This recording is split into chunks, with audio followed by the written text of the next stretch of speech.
शरद पवारांनी घरचे पवार आणि बाहेरचे पवार यावर केलेल्या विधानाचा वाद हा आता चांगलाच पेटलाय। सुनेत्रा पवारांवर टीका करताना शरद पवारांनी त्यांचा उल्लेख बाहेरचे पवार असा केला होता।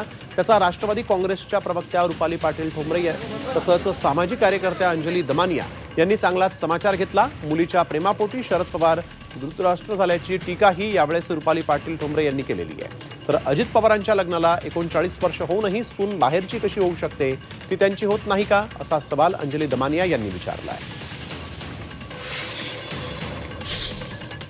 पवार साहेब पोटच्या लेकीसाठी धृतराष्ट्र झालेले आहेत। लेक ही लक्ष्मी आहे, तर बाहेरची येणारी सून आपल्या घरातली ही महालक्ष्मी असते। परंतु निवडणुकीसाठी आपल्या सुनेला दुसऱ्या मिनिटाला ज्यावेळी आता तिला सन्मान द्यायची वेळ आलेली आहे, त्यावेळी दुधातल्या पडलेल्या माशीसारखं बाजूला काढणं हे कुठल्याही सून स्वीकार करणार नाही।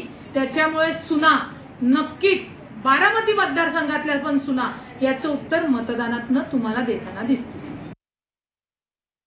शरद पवारांचं आत्ताचं जे विधान आलंय की मूळ पवार आणि बाहेरून आलेला पवार, म्हणजे याच्यात त्यांना काय एक्झॅक्टली म्हणायचंय की एखादी सून जर ती 30 वर्ष 40 वर्ष 50 वर्ष जरी लग्न होऊन झालेले असले तरी ती घरची होत नाही, ती बाहेरचीच राहते।